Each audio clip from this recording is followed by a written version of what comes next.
pada hari ini nanti akan menghadirkan Kak Radinka Kira, atau nanti kita sapa dengan Kak Inka, yaitu co-founder Sekolah Murid Merdeka, dan juga ada Bunda Kristina Diera Mutiara, atau biasa disapa dengan Bunda Muti, yang merupakan momfluencer, dan juga beliau merupakan orang tua, dari akan memberikan sudut pandang dari orang tua mengenai topik ini.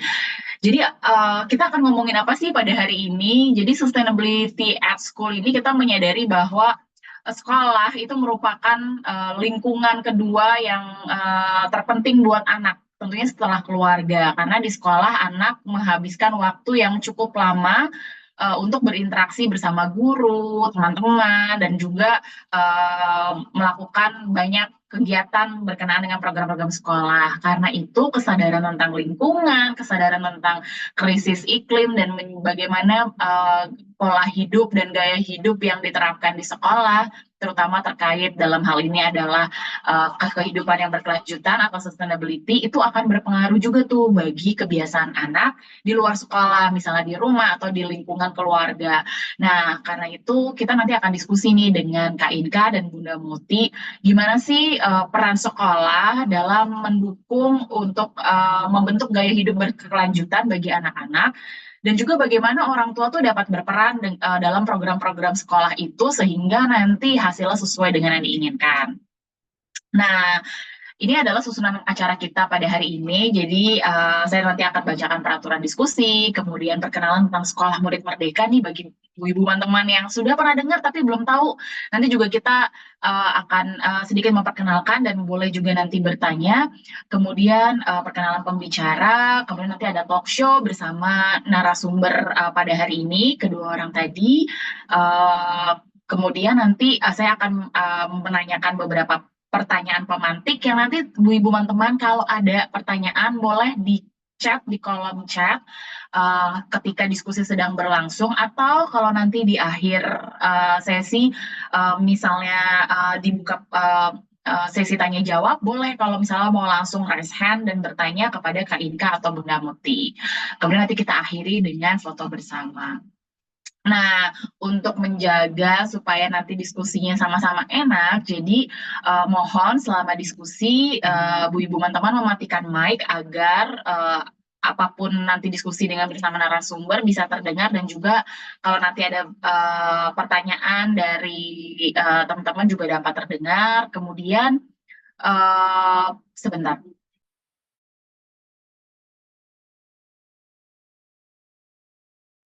Nah, kemudian kalau nanti ada pertanyaan selama talk show bisa disampaikan melalui kolom chat dulu. Nanti ketika akhir sesi, ketika dibuka sesi Q&A, boleh bertanya dengan raise hand. Kemudian mohon bertanggung jawab atas pertanyaan dan tanggapan masing-masing. Oke. Nah, sebelum mungkin saya sedikit memperkenalkan tentang Sekolah Murid Merdeka.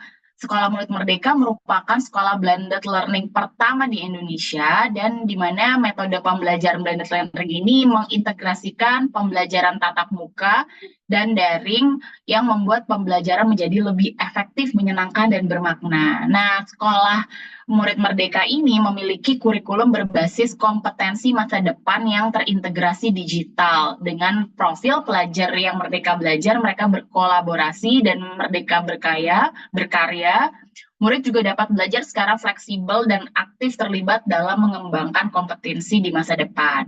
Nah, buat Bu Ibu dan teman-teman yang tertarik dengan Sekolah Murid Merdeka, bisa langsung cek di websitenya Sekolah Murid Merdeka, atau Instagramnya @sekolahmuridmerdeka. Mungkin sebelum saya ke perkenalan narasumber, aku juga mau kasih info nih, di Ibu-Ibu Baca Buku Book Club sedang ada tantangan ulasan buku bertema iklim dan transisi energi. Nah, jadi periode kompetisinya itu selama bulan Mei sampai Oktober, jadi sekarang sedang berlangsung. Nah, Bu Ibu teman-teman bisa mengulas buku apapun, tapi menghubungkannya, dikaitkan dengan isu iklim dan keberlanjutan atau sustainability dan transisi energi. Nah, hadiahnya ini menarik banget. Jadi untuk jadi dibagi menjadi dua kategori, ada foto, maksudnya yang masuk di feed atau kategori reels gitu. Jadi masing-masing akan dipilih satu pemenang yang hadiahnya 300.000 untuk masing-masing pemenang di setiap periodenya nih. Jadi periodenya itu dalam 1 bulan. Jadi teman-teman nggak usah khawatir, nggak usah tunggu nanti sampai mentok bulan Oktober, bisa dilakukan dari sekarang karena pemenangnya akan dipilih setiap bulannya. Oke, nanti syarat dan ketentuannya akan saya bacakan lagi di akhir acara dan ini ada selengkapnya di Instagram BBB Book Club. Oke, mungkin sebelumnya saya akan memperkenalkan dulu eh, Kak Radin Kakira atau Kak Inka. Beliau adalah co-founder dari Sekolah Murid Merdeka dan aktif turut mengupayakan transformasi pendidikan dan literasi anak Indonesia. Kak Inka ibu dari 2 anak, penikmat kuliner dan juga seorang bookworm verified. Wah, nanti kita sapa lagi. Kemudian ada Bunda Kristiana Diera Mutiara atau biasa disamba Bunda Muti. Beliau mengawali karir di bidang kesehatan di salah satu rumah sakit mata Jakarta selama 7 tahun. Nah, sejak 2020, beliau switch karir menjadi full-time mom dari 3 anak. Beliau juga memperoleh Certified Parenting with NLP, seorang content creator juga, serta brand ambassador dan KOL di berbagai merek ternama di Indonesia. Nah, mungkin aku langsung sapa-sapa dulu nih ya. Halo Kak Inka, halo Bunda Muti. Halo, selamat pagi. Halo, selamat pagi, apa kabar Kak? Kabar baik, sehat, Oh, kabar alhamdulillah. baik. Wah, ini di background yang Kak Inka sudah lengkap dengan buku-buku ya Kak Inka. Iya, sengaja nih biar sesuai tema, semangat banget mau ketemu ibu-ibu baca buku semua nih. Sesuai color code juga nih, luar biasa. Halo Bunda Muti, apa kabar Bunda Muti? Alhamdulillah baik. Oke, hari ini pagi ini nggak ada kegiatan keluar Bunda Muti bersama anak-anak atau nanti nih, nanti siang? Atau Kebetulan lagi dititip bapaknya. Mbak Inka tahu dia. Oh, oke. Ini ya udah berbagi peran lah ya ketika ibunya sedang berbagi bersama kita, titip bapaknya dulu ya Bunda Muti. Oke, baik. Nih, tadi yang seperti sudah saya highlight di depan ya, Kak Inka dan Bunda Muti, kita tuh pengen ngomongin tentang peran sekolah nih dalam membentuk, men-shape karakter anak, pola hidup anak yang berkelanjutan, sustainability, cinta lingkungan, kemudian cukup aware dengan isu iklim. Nah, mungkin sebelumnya aku mau ke Kak Inka dulu ya, Kak Inka. Bentar.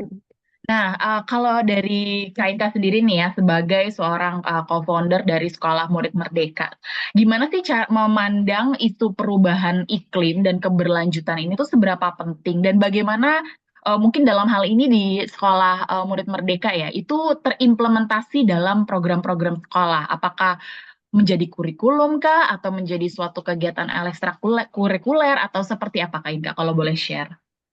Hmm, jadi kalau pertanyaan pertama tadi penting nggak pentingnya, kalau secara personal maupun secara institusi ya, SMM sendiri kita sangat sangat merasa penting penting banget lah. Jadi apa namanya, kalau kayaknya kalau kita udah ngomongin tentang sustainability itu bahkan nggak perlu dari kita, sebenarnya dari anak-anak tuh juga cukup intens lah. Jadi kita kan kalau di SMM memang 2 arah gitu ya, dan metode pembelajarannya benar-benar open dan project based. Itu biasanya emang dari anak-anak tuh juga udah muncul gitu, alhamdulillahnya.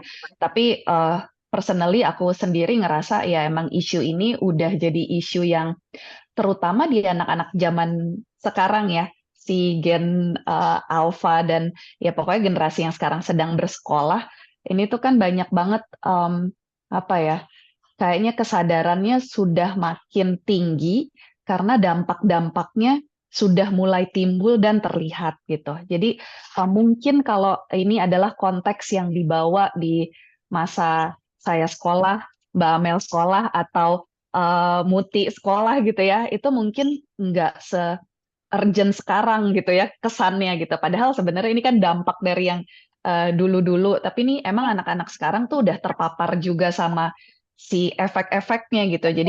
Um, jadi ya apa ya? Jadi isunya tuh lebih lebih keangkat. Nah kalau di SMM sendiri pengaplikasiannya kita memang menggunakan project based learning tadi sempat aku sebutin gitu ya, di mana anak-anak itu bisa bekerja sama. Kadang-kadang kita project based-nya ya in group atau sendiri-sendiri gitu ya, personal. Nah, tapi anak-anak tuh bisa dengan berdaya gitu ya, milih sendiri sebenarnya topik atau tema yang memang mereka inginkan. Balik lagi karena kita pengen sebenarnya esensi dari pembelajaran buat kami di SMM itu ya harus ada keterlibatan aktif dari anak-anak dan relevansi itu juga sesuatu yang penting. Nah itu, aduh percaya nggak percaya kayaknya lebih dari 50% tuh Mbak Amel kalau saat ini anak-anak tuh mengangkat justru isu-isu yang terkait dengan lingkungan saat ini. Dan menariknya karena SMM itu sekarang ada di 42 cabang dan di berbagai kota dan provinsi, jadi memang isu yang diangkat mengenai lingkungannya pun beda-beda.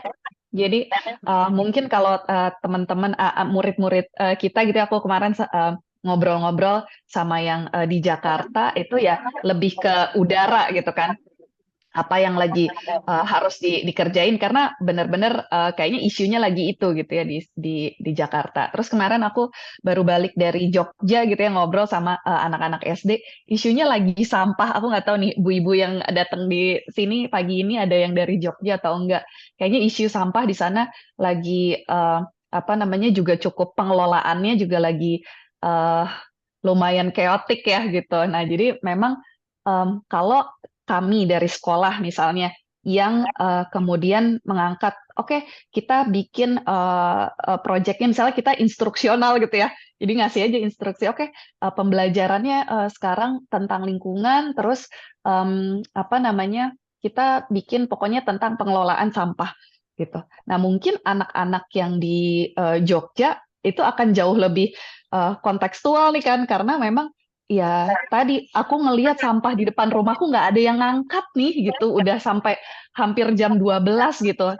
Atau ada momen-momen di mana baru diangkat besok harinya. Nah, itu kan buat mereka kontekstual banget dan jadi tuh urgensinya jauh lebih tinggi gitu dibanding teman-teman atau anak-anak yang di Jakarta yang mungkin nggak intens itu gitu kan. Nah, tapi kalau berangkatnya justru dari anak-anak sendiri bisa gitu tuh, bisa beragam gitu ya dan kreatif banget. Kemudian kita kan nggak hanya melihat hasil ya, kita selalu di SMM kompetensi itu bukan sekedar nilai gitu, di mana proses itu penting, prakteknya itu penting, terus keterampilannya terjadi, kolaborasinya terjadi. Jadi assessment-nya ya berdasarkan proses yang terjadi day to day yang anak-anak kerjakan juga itu proyeknya. Nah, dan isu lingkungan ini tuh tadi aku bilang tuh kayak lebih dari 50%. Mungkin Muti sebagai orang tua murid juga ini nih kayaknya mungkin bisa kasih insight juga. Soalnya kemarin bahkan ada ibu yang datang ke aku ngomong, Bu Inka, kok isunya lingkungan mulu sih yang diangkat malah kayak gitu. Karena kayak mungkin anaknya justru yang lagi intens ke sana gitu kan, bakat dan minat anak-anak beda-beda. Nah, tapi ini si ibu ini nyamperin aku, anakku ngerjain proyeknya kok irisannya sama lingkungan terus, Bu. Itu kita sangat open. Jadi mungkin kita perlu telaah lagi kalau memang anak ibu emang senengnya di sana gitu ya dan memang akan menjadi part of problem solver in the future juga bahkan bisa dari sekarang gitu kan itu alangkah baiknya jadi kita seru sih jadi emang isu lingkungan ini salah satu yang memang penting banget buat kita. Berarti di SMM tuh selain juga berangkat dari anak gitu ya, juga disesuaikan sekali dengan konteks-konteks yang terjadi di setiap cabangnya yang mungkin berbeda-beda gitu ya, Kak Inka ya. Betul, kita bisa juga jadi isu-isunya ya dari rumah kan Hmm, rumah yang satu dengan rumah yang lain beda gitu. Ada berbeda. anak-anak di Jakarta mungkin yang tinggalnya kayak aku gitu ya di apartemen. Ya tadi kalau isunya pengelolaan sampah dia di apartemen sama di rumah kan juga beda gitu. Nah itu Hmm. kita sangat ini sih kita embrace perbedaan-perbedaan itu dan sebenarnya hal-hal seperti itu yang bisa memperkaya em, apa ya? memperkaya si learning experience-nya anak-anak gitu. Jadi menyenangkan banget dan apa namanya keterkaitannya dengan kurikulum itu sendiri, kita tuh emang ada sih apa namanya kayak topik-topik yang memang kita sengaja gitu ya masukin lingkungan di dalam situ. Tapi aku juga kemudian jadi reflect nih karena diundang juga. Jadi sebenarnya isu lingkungan itu masuk ke semua kalau bahasa kita dulu mata pelajaran deh ke semua topik sebenarnya gitu. Pas lagi belajar matematika gitu misalnya ya bisa masuk nih isu lingkungan ini seberapa kayak kadar um, misalnya kayak kadar polusi yang ada saat ini seharusnya berapa dan lain sebagainya itu juga bisa masuk. Bahkan kalau kita lagi ngomongin kayak ya tadi ya geografis atau kayak sejarah itu tuh isu-isu lingkungan tuh juga sebenarnya masuk ke dalam situ. Jadi terlepas dari mungkin topik yang memang spesifik khusus tentang lingkungan, tapi di semua lini atau percakapan kita, terutama sekarang, itu tuh lingkungan tuh udah embedded sebenarnya ke dalam situ. Hmm. Oke, mungkin aku sedikit mau menggali lagi nih ke Mm-mm. masih di Kak Inka gitu ya. Ini kan soal kurikulum dan itu Mm-mm. yang sudah sangat diaplikasikan secara baik nih di Mm-mm. sekolah murid merdeka ya. Maksudnya Mm-mm. sesuai konteks anaknya juga gitu Mm-mm. dan mungkin berbeda-beda. Nah, mungkin kalau Kak Inka pernah melihat sekolah lain gitu yang kurikulumnya kan kalau di sekolah murid merdeka itu juga apakah dengan kurikulum merdeka yang saat ini diterapkan nasional. Kemudian apa sih mungkin ada insight untuk sekolah-sekolah lain nih yang bisa di-copy gitu dari sekolah murid merdeka dengan kurikulum yang mungkin sebenarnya sama, cuman gimana caranya sekolah murid merdeka tuh bisa sampai 50% itu mengabsorb isu tentang lingkungan ini gitu dan apa namanya sangat cukup fleksibel juga untuk sesuai konteks anak gitu. Mungkin bisa sedikit share nggak? Siapa tahu ada Pak Guru atau Bu Guru atau mungkin kepala sekolah di sini yang bisa mendapatkan insight untuk sekolahnya gitu. Iya, sebenarnya sih kalau betul Sekolah Murid Merdeka memang menggunakan kurikulum nasional yang ada saat ini yaitu kurikulum Merdeka, tapi kita kemudian mengembangkan dari situ. Karena kalau kurikulum Merdeka sekarang kan sebenarnya membebaskan kita sebagai sekolah menggunakan unsur-unsur yang lebih kontekstual di sekolah masing-masing gitu ya. Jadi memang yang kita lakukan tuh itu gitu. Tapi aku juga lihat kok di sekolah-sekolah lain tuh project-project tuh juga kan karena memang di kurikulum Merdeka sebenarnya project based learning itu semakin di encourage tapi pengaplikasiannya memang pastinya sulit ya yang namanya transisi gitu dari sebelumnya. Kalau di SMM beruntungnya kita memang dari awal dengan konsep itu menyelenggarakan kegiatan belajar mengajar. Tapi kalau untuk sekolah lain pasti ya itu tadi ya ada transisinya. Cuma mungkin salah satu apa ya yang kita pelajari dari kemarin itu eh, game changing gitulah ya. Itu tuh sebenarnya lebih percaya sama murid sih.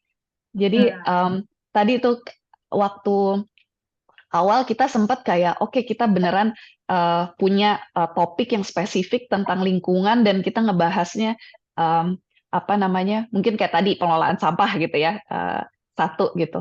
Nah tapi waktu kemudian kita bebaskan atau kita lebih kayak oke pokoknya topiknya memang lagi apa ya kita ngomongnya tentang lingkungan aja gitu ya. Terus anak-anak tuh kemudian keluar dengan ide-ide yang tadi tuh yang relevan sama dia, yang kontekstual gitu ya. Atau ada yang mungkin waktu awal nggak kebayang, tapi ngelihat temen-temennya jadi, oh di rumah gue tuh bukan itu isunya, atau di kota gue bukan itu isunya, tapi ini gitu. Nah, hal-hal kayak gitu tuh sebenarnya bisa datangnya tuh dari murid juga. Nah, yang sebelumnya mungkin lebih kepada instruksi gitu ya. Nah, ini tuh coba deh kita percaya lebih ngasih kepercayaan lebih ke murid juga dan ngasih guidance sebenarnya. Dan murid-murid tuh kalau kemudian di-expose dengan berbagai macam apa ya topik atau isu yang ada saat ini itu tuh jauh lebih powerful sebenarnya pembelajarannya.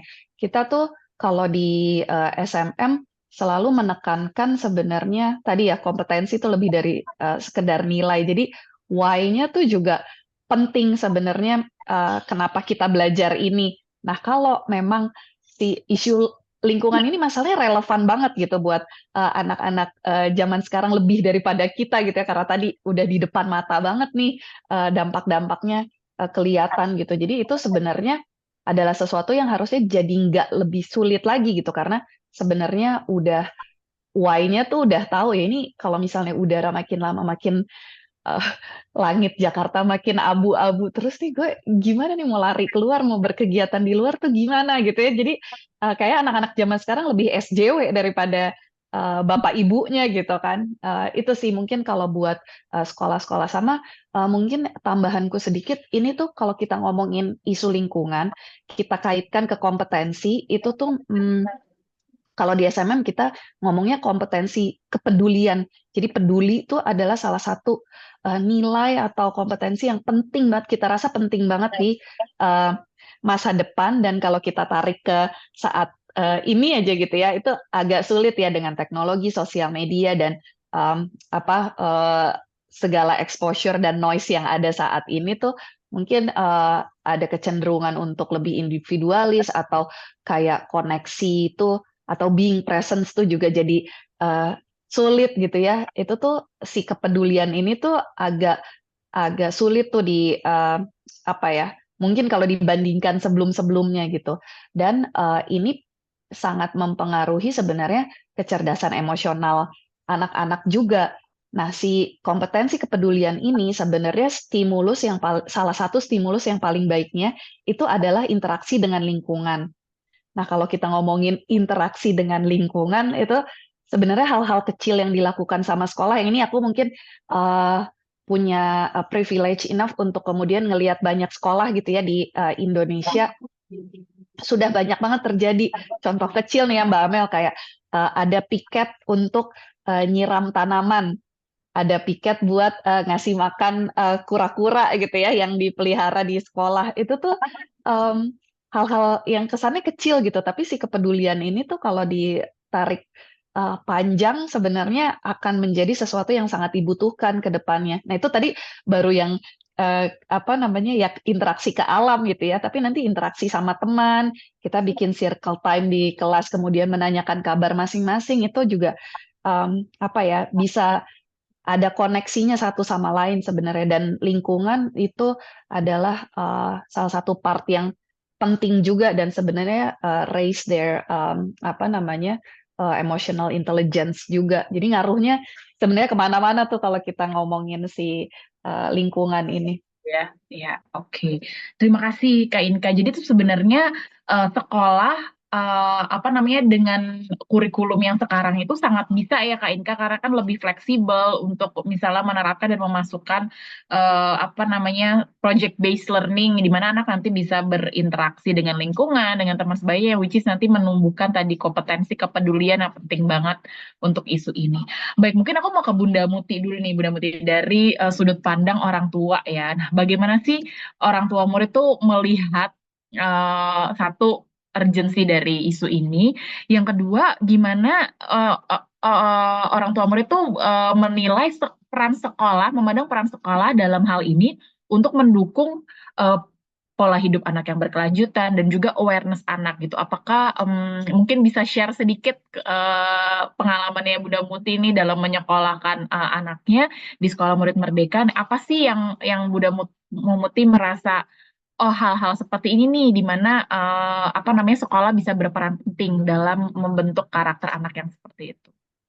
Oke, sebelumnya aku mau terima kasih dulu kepada tim SMM dan Ibu-Ibu Baca Buku. Ini acaranya benar-benar sebenarnya bukan cuma lingkungan, tapi karena isu ini tercetus dari rumah, berawal dari rumah ya kan. Jadi kayak relatable banget sama kehidupan orang tua, khususnya ibu-ibu ya. Dan kalau misalnya ditanyain tentang penting apa enggaknya nih peran sekolah, menurut saya itu sangat penting dan positif. Karena apa? Karena kalau misalnya di sekolah sudah menerapkan itu, jadi kayak anak-anak bisa mendapatkan contoh dari sekolah, sehingga dia juga bisa lebih mudah untuk memahami. Karena kalau misalnya di rumah sendiri kita kasih tahu, oh harus ini apa namanya hemat energi gitu. Dia juga kayak kadang kenapa mesti hemat energi kayak gitu. Sedangkan kalau misalnya di sekolah sudah menerapkan ini, dia akan oh ternyata gini ya gunanya menerapkan energi. Oh ternyata teman-teman di lingkungan dia juga di sekolah oh sudah menerapkan orang-orang guru pokoknya orang-orang yang ada di lingkungan sekolah juga menerapkan. Jadi dia interest untuk oh aku juga pingin seperti itu kayak gitu. Nah dari sekolah timbul kebiasaan yang sebagai orang tua juga pingin mengharapkan kebiasaan tersebut juga menjadi kebiasaan di rumah. Bukan hanya di rumah juga berdampak bagi lingkungan sekitarnya. Dan aku sendiri melihat kalau sekolah bukan lagi ya benar kata Mbak Inka tadi semuanya ini ya relate ya. Jadi kayak semua topik, semua mata pelajaran itu kena ya untuk isu-isu ini dan jadinya bukan cuman sekolah itu sebagai tempat belajar secara akademik, tapi juga sekolah bisa menjadi tempat mengembangkan kebiasaan-kebiasaan tentang sustainability ini. Jadi benar-benar kayaknya eee, aku tuh dukung banget kalau kayak gini, karena juga kita sebagai ibu-ibu juga kebantu ya untuk hemat energi. Jadi bukan cuman lingkungan, tapi juga kayak untuk listriknya juga kita hemat, untuk airnya juga kita hemat, terus kita juga selain dari keluarga, kita juga berperan kayak misalnya yang tadi Mbak Inka sampaikan kayak sampah di lingkungan jadi juga terasa jadi lebih bersih, lebih clean kan jadi enak ya, kita juga ngelihatnya, terus merasakan hirup udaranya, kayak gitu sih.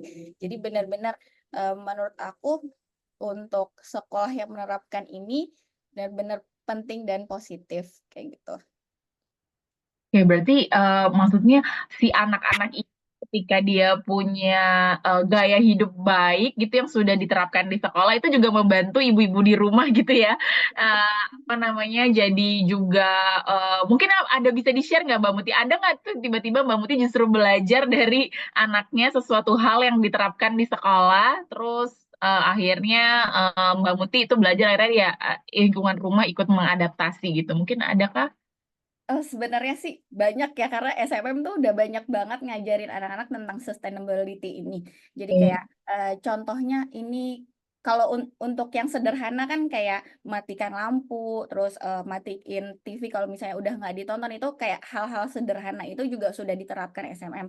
Dan sebenarnya yang paling kerasa itu kalau anak kan ini ya suka main air ya. Nah, kalau di SMA juga diterapkan untuk cuci tangan dan pakai airnya secukupnya. Nah, itu berasa banget di rumah.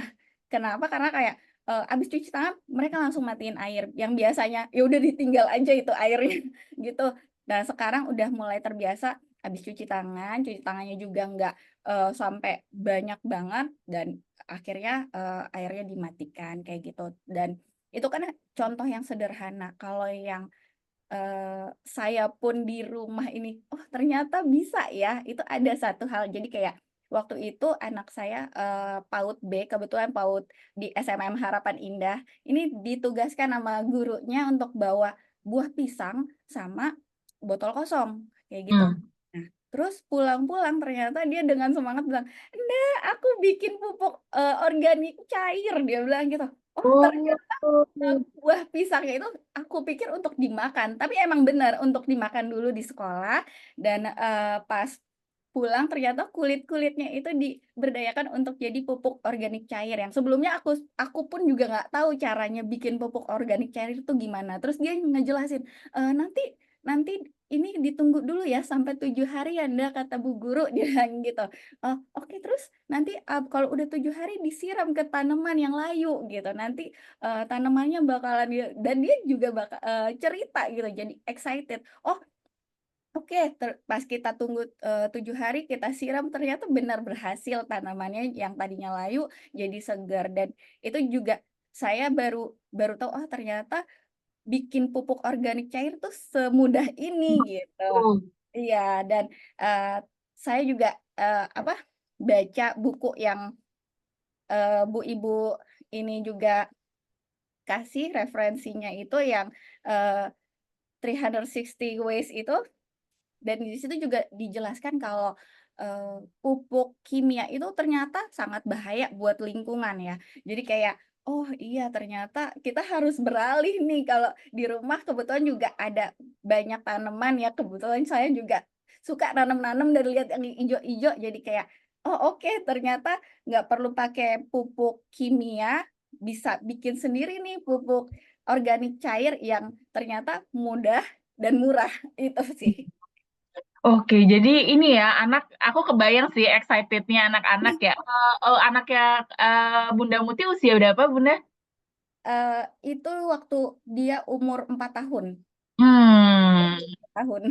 Oke, iya, aku kebayang excitednya anak-anak praktek langsung gitu ya, sesuatu hal apa namanya yang dari barang-barang sehari-hari mudah didapatkan, terus ada maknanya gitu, dan ternyata memang setelah dapat berhasil, aku kebayang sih, maksudnya anak dapat pembelajaran dan juga excited gitu ya. Oke banget, apa namanya tadi project based learning yang ada di SMM itu ya. Oke, mungkin aku ke Kak Inka lagi nih Kak. Ini kan kayak ternyata manfaatnya itu bukan cuman untuk apa ya edukasi ke anak, maksud secara akademis dia pasti itu kan juga ada sainsnya di situ, ada biologi apa pelajaran biologi di situ gitu kan. Dan dari hal sesimpel yang tadi Bunda Muti jelaskan gitu. Nah, jadi kan manfaatnya itu juga dirasakan untuk anak, untuk orang tua, untuk keluarga pastinya untuk pola hidup berkelanjutan. Nah, kalau sebagai orang tua nih, kita mau berkolaborasi lebih gitu dengan sekolah. Misalnya Bu Ibu dan teman-teman di sini tuh juga menaruh apa perhatian khusus untuk isu-isu lingkungan, isu-isu krisis iklim seperti ini. Nah, gimana sih cara orang tua tuh bisa berkolaborasi lebih dengan sekolah untuk mendukung hal-hal gaya hidup berkelanjutan dan ramah lingkungan seperti ini? Apakah biasanya kan kalau di sekolah itu ada komite sekolah ya gitu atau misalnya apa sih koordinator kelas gitu. Nah, dengan menjadi seperti apa perlu menjadi bagian dari komite sekolah kah atau misalnya as simple as misal datang ke sekolah kemudian memberikan inisiatif atau seperti apa tuh Kak Inka mungkin bisa kasih gambaran di SMM dan mungkin juga pandangan Kak Inka in general sekolah, gimana sih orang tua nih yang hadir di sini tuh bisa mau berkolaborasi lebih dengan sekolah di isu lingkungan ini? Hmm, Oke, thank you Mbak Amel. Kalau kita ngomongin apa ya keberhasilan pendidikan gitu ya, itu tuh kan sebenarnya bukan cuma keberhasilan sekolah, tapi keberhasilan orang tua juga, ya sekolahnya, ya tetangganya, ya semua orang-orang atau semua stakeholder yang ada di sekitar Juga anak gitu village ya. ya Kak Inka untuk raise. Betul, betul. Benar banget gitu. Jadi kalau kita kemudian ya pertanyaannya tadi gitu ya supaya bisa kolaborasi itu adalah justru apa ya idamannya kita atau goals-nya kita nih terhadap pendidikan. Jadi keterlibatan orang tua nggak hanya tentang lingkungan gitu terhadap apapun. Dan kalau ada feedback yang bisa dilakukan ke sekolah itu harus dua arah gitu ya, tiga arah nih sama muridnya juga. Jadi penting banget. Nah kalau hal-hal simple yang bisa dilakukan biasanya tuh kita kan juga sering ada ini ya. um, Semacam kayak career day gitu ya kalau di anak-anak kecil orang tua dengan background mungkin yang ada irisannya dengan lingkungan itu kita undang kemudian dia cerita gitu ya apa yang dilakukan kemudian misalnya dia aktivis lingkungan atau justru dia bekerja di apa namanya ya tadi misalnya di pengelolaan sampah terus apa sih mulainya justru dari rumah misahin mana yang sampah jenis mana sampah jenis apa, mana yang bisa di apa namanya recycle, mana yang enggak, mana yang sebenarnya bisa selesai di rumah, bikin biopori dan lain sebagainya gitu kan. Jadi hal-hal kayak kecil kayak gitu tuh bisa di encourage dari sekolah, bisa juga sebenarnya idenya dari um, apa namanya orang tua. Kalau contoh kayak di SMM gitu ya kan orang tuanya keren-keren banget gitu ya, backgroundnya macem-macem. Terus dan kita selalu menghargai perbedaan itu gitu. Jadi semakin anak punya exposure terutama terhadap lingkungan gitu ya. Contohnya itu semakin baik. Tapi kan kita juga sebagai sekolah nggak sekepo itu gitu ya. Ini orang tua ini emang kerjanya apa sih sampai detail gitu ya. Misalnya dia tentang sampah, sampahnya emang di mana apa segala macam kan nggak kayak gitu. Jadi kalau orang tua ternyata justru bisa ngasih feedback ke kita dan udah sering banget tuh. Jadi Bu, saya tuh sebenarnya kerja di ini apa namanya eh, filter air gitu misalnya. Jadi air yang tadinya dari kotor banget tuh sebenarnya sama dia bisa diolah menjadi air yang bisa diminum lagi gitu. Nah itu tuh beberapa kali datang ke kita orang tuanya dan kita senang banget untuk kemudian memfasilitasi. Terus apa namanya? Kadang-kadang kita bikin sesi-sesi juga yang online ataupun hybrid gitu ya. Jadi em, nggak hanya orang tua SMM yang ada di misalnya tadi yang ngomongin air adanya di Surabaya gitu ya. Tapi sebenarnya murid-murid kita dan orang tua murid kita yang ada di Jakarta sebenarnya bisa ikutan dan bisa tahu juga gitu. Jadi em, kolaborasi antara orang tua sama sekolah itu justru akan apa ya menjadi salah satu ujung tombak dari keberhasilan anak-anak nantinya gitu. Nah itu em, apa ya salah satu lah ya yang bisa kita kerjain dan apa si karir day itu tuh salah satunya gitu. Terus ada juga orang tua yang memang ya itu ya kayak emang spesifik ke solusi yang memang bisa diimplement ke sekolah. Misalnya kayak tadi tuh pemilahan sampah gitu ya. Nah itu kan langsung aja diimplement di sekolah. Habis itu kita ya tempat sampahnya dipilah-pilah. Atau tadi ada apa orang tua yang di agrikultur gitu. Nah, itu solusinya bahkan bisa dibawa ke sekolah. Terus sering banget tuh ya kita makasih banget sama semua orang tua SMM. Udah Bu, pokoknya saya ajarin aja ke guru-guru. Terus sekali dibuatin sama tim saya bioporinya, tapi ya dia akan melatih ngetrain guru-guru kita, termasuk misalnya anak-anak kita juga untuk kemudian bisa em, menjalankan sistemnya.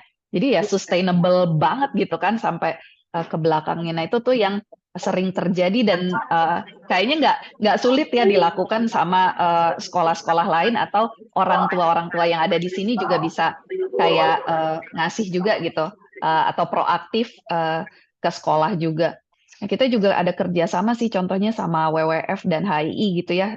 Kalau kita ngomongin konteks yang lebih besar tentang hutan dan lain sebagainya itu jadi pembelajaran atau kayak si kalau anak-anak dekat kan biasanya sama hewan-hewan gitu ya. Terus mana aja hewan-hewan yang langka, yang hampir punah dan lain sebagainya itu kita banyak banget di SMM kerjasama sama ya stakeholder yang memang ahlinya gitu ya di bidang tersebut dan aku rasa kalau dari industri atau sektornya lingkungan itu pada dasarnya kan pasti apa ya?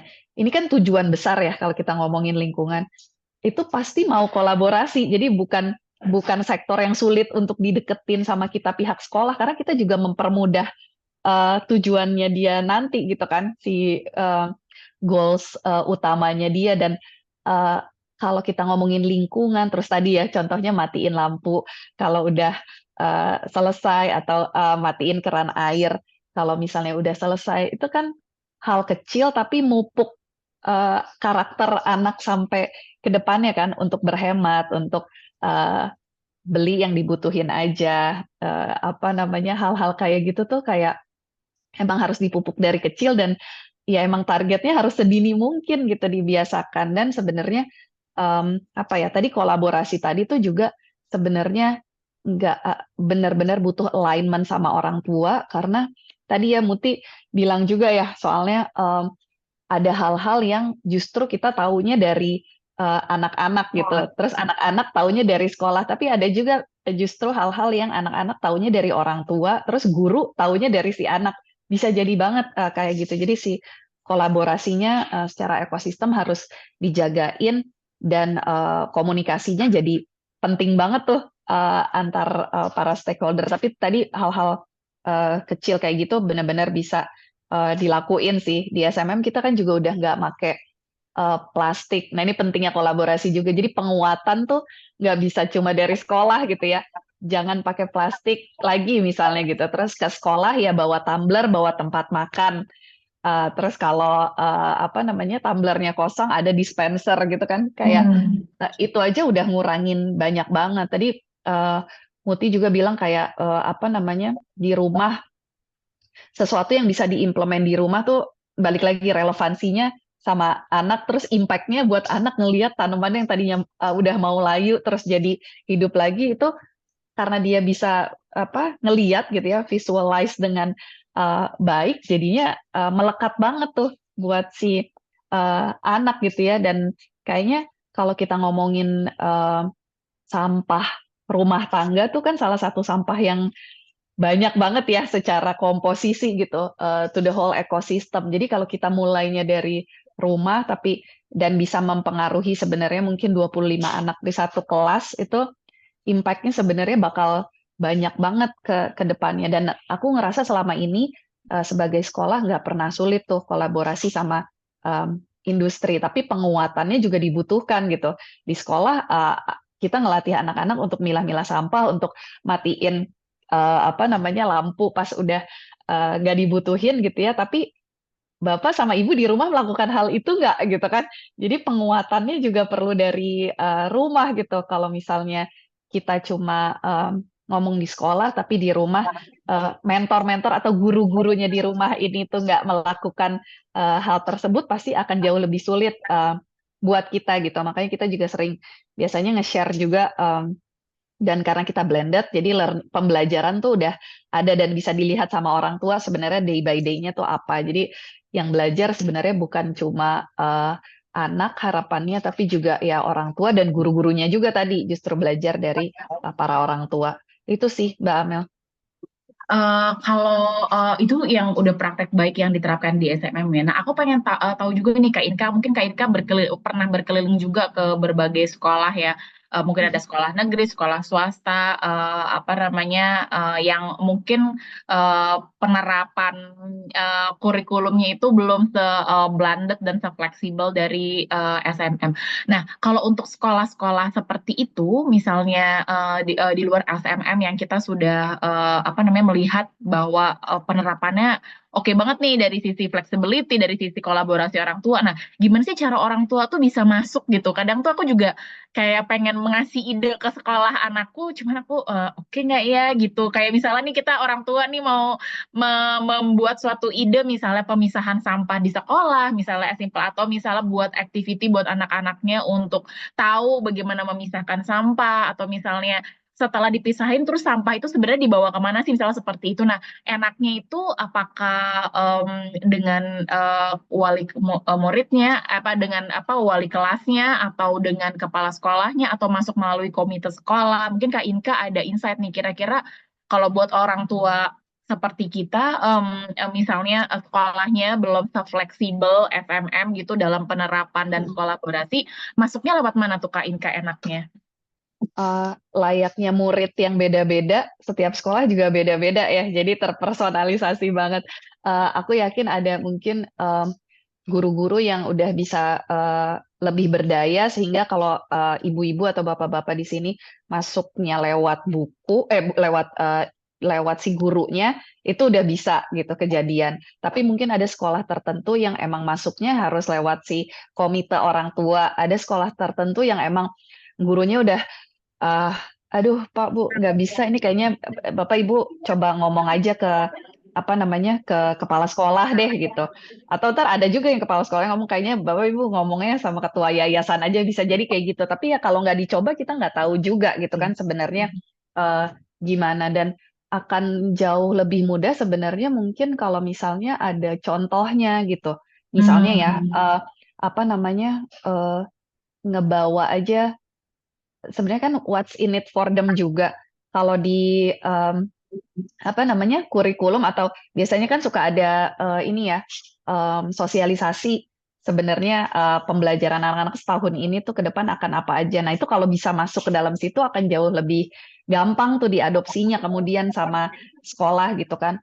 Misalnya Kak, Pak saya dengar ini emang lagi ada kebutuhan untuk field trip ke apa namanya, ke mana gitu ya, misalnya pengelolaan sampah tadi ini, saya ada teman di sini, atau ibu ini justru suaminya kerja di sini nih Pak gitu, udah ke sini aja saya bisa bantu kok kalau misalnya sekolah tuh sulit gitu ya. Ini bahkan udah bisa sampai dalam-dalamnya, nggak cuma part ini aja belajarnya, tapi belajarnya sampai ke ujung gitu. Hal-hal kayak gitu bisa banget. Atau juga bisa benchmarking, misalnya kadang-kadang kan ada yang ibu-ibu di sini 2 anak sekolahnya beda gitu ya.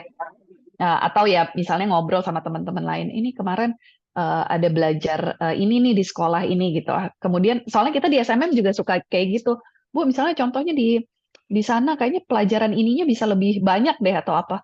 Oh gitu ya Pak Bu. Maksudnya kita juga ya nggak selalu diturutin pastinya ya kan, kita terus kemudian em, olah lagi sama tim dan kita cari sebenarnya isunya apa dan emang perlu atau enggak gitu. Tapi eh, as a school, knowing that the parents is also supporting our apa namanya learning experience gitu, pasti seneng banget gitu. Dan salah satunya itu sih support kayak gitu pasti dibutuhin. Tapi ngerti banget pasti apa namanya nggak semua sekolah terbuka, jadi lewat mana aja ditembus aja sih gitu dan dicobain aja.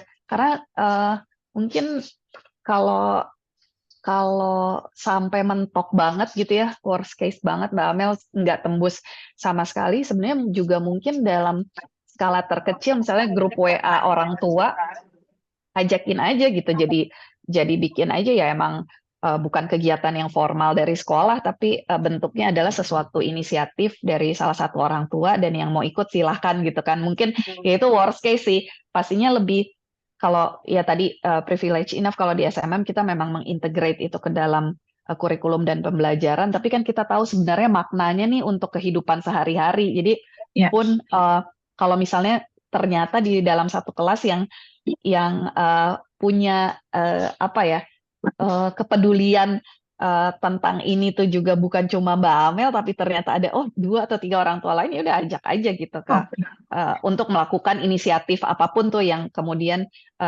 bisa dilakukan gitu. Nanti si 3 ini kan menjadi misalnya 3 orang tadi kan 3 anak jadi agent of change juga gitu ke teman-teman yang ngajakin lagi atau kemarin gue seru banget datang ke kantor papahnya si ini, ternyata dia ngelola ini loh air gini gini gini terus jadi kayak gini gitu kan. Kemudian dari word of mouth tersebut gitu kan, anaknya cerita ke orang tuanya gitu ya, anak lain yang nggak ikut cerita ke orang tuanya ternyata seru dan lain sebagainya.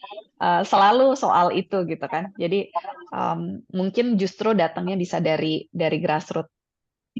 berarti kita coba dulu dengan pintu apapun, tapi tadi aku note banget, jadi kita kasih contoh baik gitu ya, praktek baik yang sudah mungkin diterapkan di sekolah lain, benchmarking, atau mungkin ide-ide pengeriung gitu ya, bareng ibu-ibu, Benar, mamanya bisa anak-anak, ngumpul kan, iya ngumpul, kasih ide, dan mungkin dari situ gurunya jadi mungkin, oh terbuka kayaknya ini bisa juga diterapkan di kelas ini, kemudian nanti mungkin betul, dicontoh sama kelas lain gitu ya, untuk iya. apa namanya, impact yang lebih besar. Oke, mungkin terakhir aku ke kamu Tini sebelum aku ke pertanyaan dari audiens. Kalau dari kamu Ti sendiri nih, mungkin bisa berbagi experience Bunda Muti. Ada nggak sih kolaborasi-kolaborasi yang orang tua murid bersama dengan sekolah atau mungkin orang tua murid lainnya yang akhirnya bisa berjalan bersama gitu dan mendukung pembelajaran sekolah juga? Apakah itu dengan kolaborasi dengan sesama orang tua murid atau dengan komite sekolah atau misalnya langsung dengan sekolah atau seperti apa tuh Bunda Muti? Oke, eh, sebelumnya kalau misalnya pembentukan komite itu juga lebih memudahkan ya untuk menjadi jembatan antara orang tua murid dengan pihak sekolahnya juga. Tapi kebetulan nih di sini ada suhunya SMM, jadi aku juga pingin mau mengajukan beberapa ide program yang mungkin bisa SMM juga em, untuk bisa dipikirkan lagi. Yang pertama tuh kayak program untuk mengumpulkan barang bekas. Nah, ini bukan cuman anak aja yang melakukan, tapi orang tuanya juga ikut berpartisipasi di dalamnya. Jadi dari barang-barang bekas itu bisa dijadikan suatu bazar atau bahkan donasi. Jadi bukan cuman belajar tentang sustainability, tapi di situ juga anak-anak dan orang tua juga belajar em, untuk meningkatkan empatinya dan juga meningkatkan minat untuk bersedekah. Terus itu program pertama. Untuk program kedua seperti membuat karya dari bahan bekas, karena kan banyak ya kita barang-barang bekas di rumah kayak kardus, botol bekas atau segala macamnya itu juga saya mikir, oh kayaknya bisa nih dijadikan karya dan dikerjakan bukan cuman lagi-lagi bukan cuman anak tapi bersama orang tua. Nah, dari hasil karya itu karena yang kita tahu SMM itu kan sering ya mengadakan pameran karya namanya. Nah, dari hasil karya tersebut ditampilkan di pameran karya atau bukan hanya ditampilkan tapi juga bisa dijual. Jadi lagi-lagi bukan sustainability aja yang didapat tapi juga mengajarkan anak untuk lebih percaya diri dan kreatif dari barang bekas, oh ternyata bisa dijadikan suatu karya kayak gitu. Terus selain itu juga menambah mengajarkan jiwa entrepreneurship ke mereka. Nah, itu yang kedua. Dan yang ketiga kayaknya yang terakhir nih, tiga aja dulu. Karena kalau kebanyakan juga kayak bisa apa enggak ya kita juga belum tahu kan ya. Jadi kalau untuk yang ketiga sendiri sebenarnya ini sudah dilakukan SMM, tapi waktu itu hanya kawan muridnya aja, hanya anak saya aja yang diajak, sayanya enggak gitu. Jadi mungkin kedepannya bisa orang tuanya juga diajak yaitu menanam pohon di sekolah atau menanam tanaman. Kayaknya tuh kayak pas ngelihat, oh kayaknya enak juga ya kalau orang tua ikut bercocok tanam sama anak-anak gitu. Karena ya udah lagi-lagi bukan sustainability aja yang diajarkan tapi juga menambah core memory nih antara anak sama orang tua. Oh ternyata begini ya seru ya menanam pohon di Kita sekolah. bareng-bareng sama bunda gitu ya di sekolah. Betul, bundanya mupeng soalnya pingin juga ikutan karena juga berdampak bukan hanya eh, lingkungan sekolah yang jadi adem, tapi juga ternyata dampaknya mengurangi efek rumah kaca ya kan. Jadi itu mudah-mudahan bisa dipikirkan lagi oleh SMM. Siapa tahu mau eh, menerapkan program-program itu. Itu aja. Baik, terima kasih Kak Inka, Kak Bunda Muti. Nih, aku ke kolom chat udah ada beberapa pertanyaan nih ya. Di sini mungkin aku langsung tanyakan saja. Nih ada Kak Leona Wirawan dari Bali. Wow, dari Bali Kak. Halo Kak Inka dan Bunda Muti, salam kenal. Saya Leona dari Bali. Mau konsultasi nih, saya baru terjun jadi edukator lingkungan yang tadinya backgroundnya hukum. Wow. Bulan depan akan ada acara keliling SD dan SMP di sini untuk membahas hak ekologi anak. Saya punya ide untuk bermain role play bersama anak-anak pakai kasus pencemaran lingkungan yang korbannya adalah anak-anak. Goals-nya adalah mereka tahu hak mereka yang terlanggar, sekaligus bisa menggunakan hak suara mereka ke orang dewasa terdekat. Tentunya kasusnya yang sederhana dan dekat dengan mereka yang akan saya gali. Nah, usai bermain, baru nanti saya jelaskan masuk dari permainan dan materi hak ekologi anak tadi.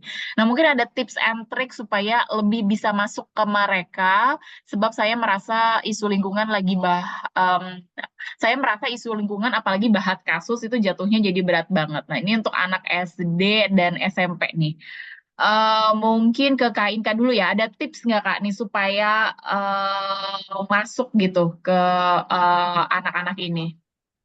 Ya, penting banget ya tadi dipetain untuk anak SD atau untuk anak SMP gitu. Karena ya audiensnya sebenarnya beda. Kosakatanya aja yang dimiliki anak SD sama anak SMP sebenarnya kan beda kan. Sama kita yang dewasa juga beda. Jadi kalau bisa bahasa-bahasanya lebih apa ya, dipersimpel lah ya kalau yang buat anak-anak. Terus terutama mereka kan visual banget ya. Terus ini kita ngomongin role play. Jadi biasanya yang dilakukan sama kita di SMM eh, si engagement anak-anak kan penting kan. Kalau bisa role play-nya jangan setengah-setengah gitu. Beneran ya pakai sedekoratif itu gitu ya, pakai bantuan entah boneka di tangan gitu ya atau mungkin teman-teman tadi yang nanya siapa ya? Mbak siapa tadi lupa. Mbak Kalau Leona. misalnya Nah, Mbak ya. Leona. Nah, kalau misalnya Mbak Leona sama ada tim gitu ya, terus semuanya bisa berperan aktif di dalam sesi role play-nya tuh akan jauh lebih menyenangkan. Dan kuncinya sih keterlibatan aktif si anak-anak itu juga ya. Jadi kalau bisa ya tanya jawabnya terjadi, atau kalau bisa ada ternyata satu temennya yang kita culik gitu ya dalam role play-nya dan lain sebagainya, itu mungkin menyenangkan. Dan pastiin diskusi dulu juga sama guru di kelasnya, karena kan guru kelas yang paling paham sebenarnya kondisi anak-anak nih seperti apa gitu ya. Apakah sebenarnya mereka tertarik nggak kalau gini? Oh, anak di kelas ini sebenarnya senang banget musik Bu gitu ya. Emang emang mereka paling semangat ya kalau udah rame-rame gitu ya. Oh ya udah gitu. Terus misalnya nanti disampaikannya pakai lagu-lagu, atau apa namanya, ada unsur keseniannya juga di dalam sana, itu sesuatu yang memungkinkan. Terus mungkin saranku juga, ini kan anak-anak ya, jadi kalau bisa juga jangan bikin mereka overwhelmed, karena saat ini tuh kalau mungkin yang aku temuin, banyak juga anak-anak yang karena udah terpapar dengan isu lingkungan yang horor banget ya, apakah ini bisa diandu gitu kan ya, kayak teman-teman nih kayak, aduh gue baru saat ini gue baru 12 tahun, hidup gue harusnya masih panjang, tapi kalau kalau lingkungan kayak gini tuh sebenarnya masih ada harapan nggak sih? Justru udah banyak juga tuh yang mikir kayak gitu. Nah, itu tugasnya apapun yang disampaikan ke sini, jangan sampai membuat pesimisme terhadap perubahan-perubahan lingkungan, bahwa yang small things itu matters, bahwa ya oleh karena itu kita harus bisa menggerakkan, dan bahwa ya harapannya nanti akan jauh lebih baik. Dan kita harus ngeliatin juga gitu ya, sebenarnya udah ada apalagi tadi Bu Liona emang sehari-harinya di sana gitu ya, walaupun baru terjun, tolong kasih juga kayak dampak-dampak positif yang dari inisiatif-inisiatif yang sudah dilakukan. Jadi anak-anak tuh juga hopeful bahwa kalau gue melakukan ini, oh udah ada nih kayak impact-nya yang berasa baik di keseharian, atau udah ada presidennya di mana itu tuh jadi lebih baik. Jadi mungkin aku, kalau yang aku rasain, nitip dijagain itunya gitu ya pas lagi keliling ke sekolah-sekolah, sama yang paling penting tadi kerjasama sama guru ataupun sekolahnya untuk mengenali juga sebenarnya anak-anak nih gimana. Insya Allah jadi akan jauh lebih efektif, dan jangan kebanyakan juga isunya. Agak tahu nanti dapat sesinya berapa lama gitu ya. Kalau bisa tackle isu yang spesifik aja satu dulu, jangan sampai anak-anak terlalu overwhelmed sama terlalu banyak ya tantangan, soalnya juga mungkin mereka juga udah ngelihat banyak ya. Jadi kalau kita bisa fokus dulu ke satu atau dua hal, sisanya nanti bisa dilanjutin lah, dan semoga bisa tergerak dari yang satu ini aja. Itu mungkin ya Mbak Mel dan Bu Leona, semoga menjawab. Bunda Muti mungkin ada tambahan, Bunda? Bunda Muti belum di unmute. Sorry, sorry. Sebenarnya sih ini garis besarnya sama kayak Mbak Inka, cuman aku mau tambahin sedikit. Jadi kayak biar anak-anak lebih excited, jadi sebaiknya anak-anak juga dilibatkan. Misalnya berpikiran yang tadi saya jelaskan sebelumnya, kayak bikin apa, pupuk organik cair, itu tuh anak-anak juga dilibatkan. Oh, harus bawa ini, harus bawa pisang, harus bawa botol. Terus nah di sekolahnya pun bukan cuma dia nontonin, oh gitu ya cara bikin, ya enggak, tapi mereka juga ikut andil. Oh, ternyata gini cara motong kulit pisangnya. Oh, ternyata pisangnya harus dimakan dulu, terus isi airnya segala macam. Jadi anak itu perlu dilibatkan agar dia juga excited, ngerasa, oh aku memang harus ikutan kayak gitu. Jadi bukan cuman ngedengerin aja, karena memang sebenarnya bukan range dari PAUD aja, tapi semua range usia tuh pada dasarnya kalau dilibatkan akan berasa, oh iya oke, ternyata aku juga punya peran, bukan cuman untuk melihat dan mendengarkan aja kayak gitu. Jadi Iya. memang harus Dan kan dilibatkan. anak kecil, orang tua juga seneng ya kalau dilihat.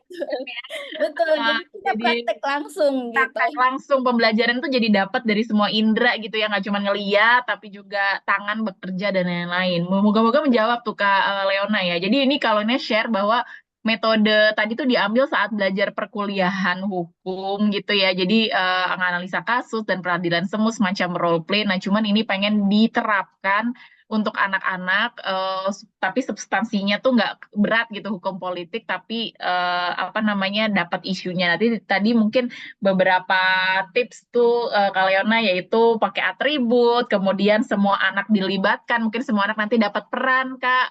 Misalnya sebagai apa nih, sebagai pelaku, sebagai yang dirugikan, sebagai apa gitu. Jadi anak-anak bisa mendalami itu, kemudian ngomong dengan wali kelasnya juga, kira-kira isu apa yang dekat mungkin dengan anak-anak di situ. Kemudian cukup satu message ya, Kak Inka, jangan kebanyakan isunya supaya anak tuh bisa, yang penting mereka dapat experience pembelajarannya, dapat message-nya, itu mungkin lebih efektif dibanding isunya kebanyakan sehingga anak tuh perlu waktu juga untuk nge-digest. Mungkin kira-kira itu, semoga menjawab Kak Leona. Oke, nih ada pertanyaan lagi nih Kak dari Kak Eliza di Jakarta. Ini juga pertanyaan aku sebenarnya sebagai orang tua. Hai Kak, izin bertanya, saat ini di kurikulum nasional ada P5 yang salah satunya bertema lingkungan, profil pelajar Pancasila itu ya. Bagus dong, iya bagus. Tapi pada prakteknya banyak orang tua yang terjun langsung take over project anaknya. Bagaimana untuk mengencourage anak-anak untuk terlibat aktif dalam kegiatan dan nggak melulu repotin orang tua. Nah, kebetulan ini mungkin aku sedikit share ya. Kira-kira 2 minggu yang lalu aku juga kayak membuat suatu seminar yang temanya pendidikan. Ini P5 tuh banyak banget Kak Inka ditanyain gitu. Alasannya sama, ini tuh ngerepotin orang tua, anak jadi nggak belajar karena semua dikerjain orang tua. Nah, mungkin di SMM bisa share sedikit insight-nya. Gimana sih ini penerapan P5 yang anak tuh bisa terlibat juga, orang tua juga kalaupun terlibat juga senang dan sesuai porsi gitu ya, sehingga anak juga dapat pembelajaran yang utuh. Silakan Kak Inka. Sesungguhnya topik yang sangat ini panas kalau dijawab pagi-pagi sebenarnya. Tapi ya, aku kebayang memang jadi isu karena memang sesuatu yang baru pasti ya gitu. Tapi kalau di SMM mungkin beberapa em, trik atau tips yang kita lakukan memang mungkin kita punya privilege karena dari usia kecil banget itu udah ditanamkan gitu kan bahwa hmm, tantangan ini kan sebenarnya kalau kita turunin ke metodenya Sekolah Murid Merdeka, salah satunya adalah anak-anak ya kita punya metode, kita punya cara memanusiakan hubungan, memahami konsep, memilih tantangan. Nah ini tuh sebenarnya si memilih tantangannya ini tuh juga sesuatu yang penting dilakukan buat sekolahnya. Jadi tantangan mana yang cocok untuk anak-anak di kelas ini gitu ya, atau bahkan terpersonalisasi untuk anak tertentu gitu, itu tuh penting banget. Jadi jangan dikasih tantangan yang masih terlalu jauh. Jadi levelnya tuh sehingga kayak ya jadi harus dikerjain orang tuanya karena memang si anak ini belum sampai ke sana gitu atau nggak sesuai. Nah itunya tuh juga jadi penting banget. Jadi memberikan tantangan yang sesuai ke anak itu tuh perlu banget sebenarnya. Jadi perlu perlu ngeliat juga sebenarnya journey belajarnya anak tuh sampai saat itu tuh seperti apa. Nah, yang kedua sebenarnya em, yang bikin orang tua tuh ngerjain tuh apa sih? Karena takut nilai anaknya jelek gitu kan nantinya kalau yang dikumpulin jelek gitu. Tapi sebenarnya esensinya P5 tuh kan bukan itu. Apakah si kompetensi-kompetensi yang dibutuhkan untuk anak mengerjakan ini dalam prosesnya tuh dilakukan sama dia. Jadi bukan bukan hasilnya sebagus-bagusnya banget gitu, tapi sebenarnya anak ini paham atau enggak untuk itu dan itu value-value-nya banyak banget harusnya tadi ya makanya kolaborasi sekolah sama orang tua penting banget. Jangan sampai sekolahnya juga mengencourage untuk itu dikerjakan orang tuanya itu kan penting banget ya bahwa ini tuh dikerjain sama anak aja dan sekolah juga kemudian harus pertama meyakini dulu memang ini tantangan yang sesuai untuk anak dan selalu terbuka kalau ternyata menurut orang tua tadi ini tuh nggak pada tempatnya emang kalau dikerjain anak emang pasti dia nggak bisa. Nah itu harus diinformasikan ke sekolah juga gitu ya karena kan mungkin ada anak-anak yang pindahan nggak dari awal di sana atau justru ini tahun ajaran baru dan lain sebagainya semuanya masih adaptasi itu perlu banget terjadi um, apa namanya feedback sessionnya itu gitu dan kan apa namanya kalau kalau dari sekolah juga ya harus bisa meyakinkan orang tua bukan outputnya yang paling bagus-bagusan yang menjadi nilainya, yang sampai nanti dibuat assessment atau jadi kayak ulangan gitu ya. Tapi kita pengen pemahaman anak-anaknya itu atau pemahaman dia terhadap konsep dan relevansinya terhadap proyek ini yang sebenarnya kita akan lihat ya Bapak Ibu. Jadi bukan bagus-bagusan. Nah itu tuh juga sesuatu yang perlu kemudian diiterasi terus-terusan. Bukan salah Bapak Ibu juga kok ngerjain gitu. Soalnya selama ini kan kita sekolah sistemnya ya nilai 100, 90, 80 yaitu dari outputnya saja gitu kan, prosesnya tidak dinilai. Nah, tapi kalau sekarang dengan si kurikulum baru ini kan banyak banget perubahan gitu. Jadi ya sekolahnya harus beradaptasi, orang tuanya juga beradaptasi dan nggak bisa sendiri-sendiri, harus dari dua-duanya tadi ya untuk kemudian bisa melakukan itu gitu. Itu sih mungkin Mbak Amel, mungkin Muti bisa nambahin juga ya kayaknya soalnya SMM kan kita dari 2019 gitu ya, nggak nggak lama-lama banget gitu, tapi kita ngerasa apa ya poin yang membuat kita tuh maju itu adalah selalu feedback dari orang tua gitu. Jadi Muti ini bukannya nggak pernah protes loh ke kita gitu. Tapi kan konstruktif feedback dari Muti ini tuh juga sama guru-guru nggak dianggap sebagai serangan gitu, tapi adalah kesempatan untuk belajar nih dari kita sebagai sekolah gitu. Nah itu juga kita sebagai sekolahnya juga harus menguatkan satu sama lain gitu bahwa ayo kita pasti bisa gitu. Itu tuh penting banget. Jadi jangan sampai defensif juga, tapi orang tua juga sama ini aku yakin orang tua tuh juga pengen pengen jadi lebih baik dan nggak pengen kan ngerjain kerjaannya anak sebenarnya gitu. Nah, terus nanti dari orang tua ke murid juga sama sekolah ke murid juga itu juga penting juga kan bahwa ini tuh kamu bisa gitu kan selama ini kemarin kan itu kan ada tahapannya ya.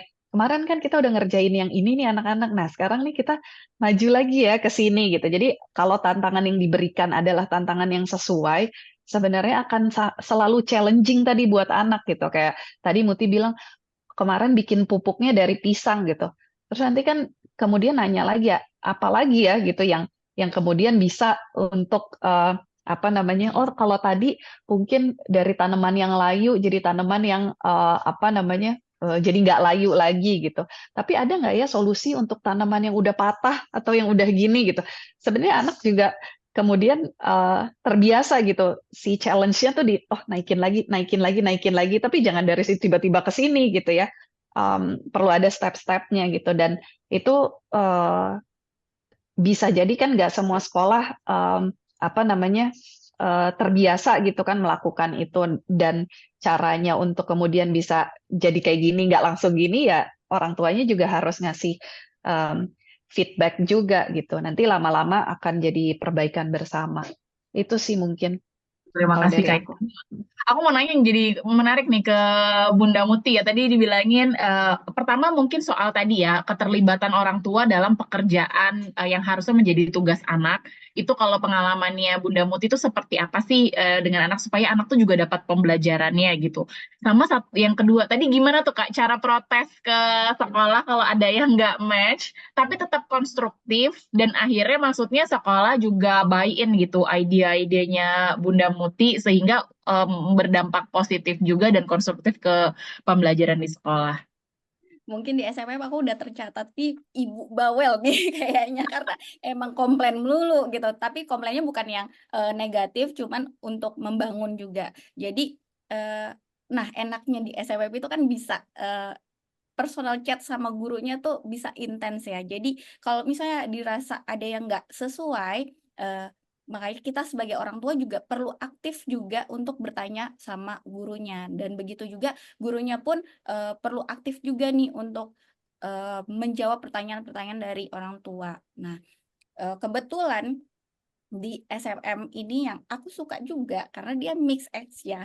Jadi anak aku tuh ada yang usia 5 tahun tapi juga ada yang 3 tahun. Nah, mereka itu di satu kelas yang sama tapi dikasih tugasnya itu misalnya untuk menyiram tanaman gitu pakai pakai alat penyiram botol siram yang dipencet itu. Nah, dia itu nggak saklek, oh harus botol yang seperti ini, enggak. Jadi sesuai dengan usianya dan kemampuan anaknya. Oh jadi kalau untuk yang 5 tahun pencetannya seperti ini, yang ditekan seperti ini. Kok untuk yang 3 tahun boleh pencetannya yang lebih simple lagi kayak gitu. Jadi memang benar kata Mbak Inka, harus disesuaikan dengan kemampuan si anak juga. Jadi orang tuanya juga nggak yang kamu harus ngerjain ini sesuai kayak gini. Enggak. Kita sebagai orang tua juga harus perhatiin, oh ternyata kemampuan anak aku segini. Bisa nggak ya kalau project ini ada cara lain? Nah, itu kita konsultasikan ke gurunya kayak gitu. Jadi memang bukan yang aduh nih anak nggak bisa, terus kita sebagai orang tua, udah kerjain aja deh, enggak. Kita harus tetap memberikan kesempatan kepada anak, sebatas apa, sampai di mana mereka sanggup atau bisa mengerjakan. Kalau misalnya dirasa, oh hanya sebatas ini aja, nah kita perlu konsultasikan lagi ke sekolah di mana SMM pun mewadahi itu. Jadi kayak open banget deh kalau misalnya aku chat, "Ini Bu, gimana nih anak saya gini gini gini," gitu. Pasti dijawab dan alhamdulillahnya itu yang bikin aku happy ya. Jadi kayak, nggak ngerasa tertinggal anak aku misalnya kalau lagi nggak bisa, dan juga nggak ngerasa, "Oh anak aku paling pintar," kalau misalnya dia paling bisa di kelas. Jadi semuanya rata dan bisa, mengembangkan personalnya sendiri, kayak gitu. Oke, keren banget. Jadi tadi poin-poin pentingnya tuh tantangannya harus sesuai dengan kemampuan anak ya. Dan tadi praktek baik dari Bunda Muti ini, kalau memang anaknya dirasa belum sanggup, terus bertanya ke wali kelasnya apakah ada cara lain untuk melakukannya sehingga masih tetap bisa dilakukan oleh anak. Oke, terima kasih Kak Inka dan Bunda Muti. Ini ada pertanyaan lagi yang mau raise hand dari Kak Eka. Cuman karena ini ada pertanyaan dari Kak Sekar di Depok yang mirip-mirip nih karena tentang pembelajaran berbasis proyek. Mungkin aku ke pertanyaan Kak Sekar dulu. Mau tanya tentang pembelajaran berbasis proyek. Saya sering dengar dari orang tua di sekolah lain bahwa proyek ini malah bikin boros karena banyak beli barang-barang untuk pameran, selebrasi dan sebagainya gitu. Kadang-kadang juga orang tuanya sendiri tuh pengen pameran anaknya tuh terkesan mewah gitu. Nah, bagaimana nih pengalaman SMM untuk memasukkan unsur keberlanjutan di proyek-proyek atau pameran karya ini gitu? Adakah tantangan saat berkomunikasi dengan orang tua murid jika karya-karyanya di sekolah itu memanfaatkan barang-barang bekas?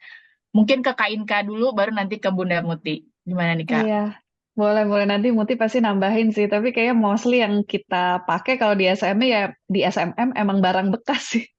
Jadi selalu kayak kardus-kardus gitu ya, atau sisa-sisa. Tadi juga pisang misalnya ya, kayak ya pisangnya dimakan habis itu sih em, kulitnya gitu ya yang kemudian dipakai. Jadi mostly sih kita memang menggunakan eh, barang bekas sih kalau kalau selama ini gitu. Tapi kalaupun memang ada hal-hal tertentu yang memang harus apa ya, ada ada bahan spesifik gitu ya, misalnya yang memang kita perlukan, balik lagi itu kita pasti komunikasi gitu kan, kalau memang dibutuhkan. Dan em, kadang-kadang kita cari penggantinya juga gitu. Jadi antara bisa bisa menggunakan ini atau menggunakan em, tadi ya, kadang-kadang orang tua idenya juga lebih banyak gitu kan, kalau misalnya masuk ke yang science gitu. Kadang-kadang kita ada mesin untuk robot karena emang buat ngerjain apa namanya project science gitu kan. Harganya sebenarnya juga uh, mostly kalaupun harus beli kita tuh juga nggak pernah mahal gitu ya. Tapi kalaupun memang masih memberatkan, kita tuh biasanya nyari opsi lain gitu. Misalnya ada oh itu bisa pakai bekas apa namanya peralatan di rumah gitu yang bisa dipakai sementara dulu nanti dibalikin lagi. Itu hal-hal kayak gitu tuh biasanya kita udah kebiasa melakukan itu sih. Jadi mungkin bisa jadi ideation untuk sekolah lain juga gitu ya, untuk pakai aja barang bekas, atau kalaupun ada barang yang mungkin agak mahal, tolong cari penggantinya kayak tadi Muti bilang, kalau itu kan level ke anaknya ya. Tapi kan juga kalau ini kan kita ngomongin apa namanya skala ekonominya orang tua juga gitu. Jadi selalu dikomunikasikan sih kalau memang ada yang memang ada yang bisa kita tambahin alternatifnya gitu. Kadang idenya juga dari anak soalnya. Bu, bisa nggak pakai ini tapi nggak usah pakai ini tapi pakai ini gitu. Itu kan kayak, dan kembali lagi memang si why-nya itu jadi penting banget gitu. Saat ini kita tadi mau bikin si robot ini supaya bisa maju dari titik A ke titik B. Goalsnya itu aja misalnya. Ya caranya macam-macam, bisa pakai robot, bisa bisa pakai ini, bisa pakai ini. Kalau yang ada uang lebih bisa langsung pakai ini gitu ya. Tapi kalau yang enggak ternyata bisa lebih kreatif pakai ini gitu ya. Jadi emang si si challenge-nya itu tuh nanti akan diturunkan sama anak-anak jadi sama kesesuaiannya, apa namanya, minatnya dia juga gitu, dan keterbatasan-keterbatasan yang dia punya. Soalnya itu kan sebenarnya yang bikin kreatif gitu. Kemudian mencetuskan solusi dari semua keterbatasan yang ada gitu. Nah itu sih yang biasanya memang dilakukan di SMM. Balik lagi kalau emang tiba-tiba worst case banget sekolahnya emang pokoknya harus ini gitu. Hmm. Nah, itu ya memang harus dikomunikasikan dan um, coba balik lagi ke cara yang tadi tuh, Mbak Amel, coba ngomong sama orang tua yang lain gitu. Apakah mereka juga memiliki concern yang sama misalnya, atau ya lewat tadi ya apa komite orang tua di sekolah itu sih. Oke, Bunda Muti mungkin ada tambahan. Bunda Muti ini dalam mungkin kan sering banget nih aktivitas berbasis proyek tuh di sekolah anaknya Bunda Muti. Gimana tuh cara menyiasati barang-barangnya? Apakah selalu harus ada yang baru atau kayak menggunakan barang-barang bekas atau seperti apa? Eh, kebetulan kalau kebetulan kalau SMM ini selalu mempersilahkan untuk memakai barang-barang yang ada di rumah. Jadi kayak kardus bekas, botol bekas, kain percap, pokoknya semua hal yang berbasis ada di rumah, dan itu benar-benar memudahkan saya untuk mengumpulkan barang-barang. Tapi kalau misalnya dirasa oh, ternyata nggak ada nih barang ini di rumah, itu balik lagi saya bakalan komunikasiin ke gurunya, Bu, apakah boleh diganti barangnya atau bagaimana. Dan alhamdulillahnya yang sudah berjalan ini, kalaupun nggak ada di rumah, gurunya pun akan menyediakan di sekolah. Jadi, oh nggak apa-apa Bu, di sekolah ternyata ada bisa memakai barang yang ada di sekolah kayak gitu. Jadi benar-benar fleksibel, dan em, jadi orang tua nggak terasa terbebani ya kalau misalnya saklek harus harus ada barang-barang ini.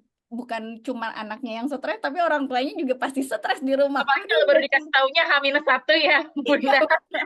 Sering betul. terjadi tuh ya, H-1 anaknya baru ngomong, wah, mama juar. Dari di mana jam segini? Oke, Betul oke. banget. Jadi Kita tuh kunci. juga sering ini sih, Mbak Amel, kita juga sering apa namanya memperlakukan si project ini tuh jadi kayak grup gitu ya. Jadi Hmm. apa namanya anak-anak bagi-bagi sendiri tuh kadang-kadang gitu ya. Si apa bawa apa, si siapa bawa apa, dan itu kan jadi apa namanya sesuai sama yang memang apa yang dia ada gitu kan di rumah. Nah, itu juga salah satu hal yang mungkin akan jadi meringankan apa namanya si project ini gitu untuk orang tua. Itu mungkin saran buat sekolah sih. Kita sering juga melakukan itu. Ya, betul banget Kak. Ini mau nambahin sedikit. Jadi memang itu yang diterapkan SMM ya. Jadi kayak eh, membolehkan anak untuk membawa sesuai apa yang mereka punya dan mereka inginkan, tapi tetap ada batasannya. Jadi ada rulesnya yang bikin mereka tuh nggak yang show off. Nih gue punya ini, nggak kayak gitu. Jadi semuanya rata sama. Jadi kayak eh, barang bekas yang ada di rumah itu benar-benar untuk dipakai, bukan untuk kita show off kayak gitu. Hmm. Kan yang tadi di pertanyaannya kan gimana nih kalau misalnya ibunya show off, oh pingin pingin yang lebih dari yang Hmm. lain gitu. Jadi kayak Mamahnya ambi ya.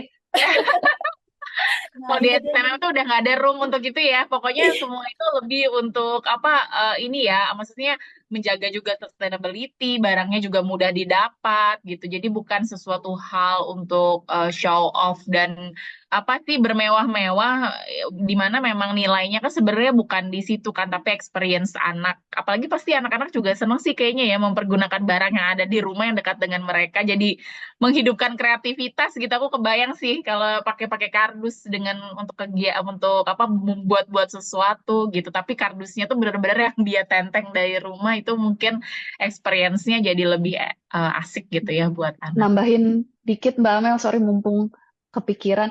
Jadi salah satu cara kita di SMM juga kemudian mengencourage juga orang tua bahwa ini tuh bukan output bagus-bagusan yang dilihat gitu ya, tapi konsep dan pemahamannya. Maka waktu pameran karya murid-murid itu juga kita nggak pernah cuma ngasih lihat outputnya doang, tapi sebenarnya ada deskripsinya apa sih ini yang dikerjakan gitu.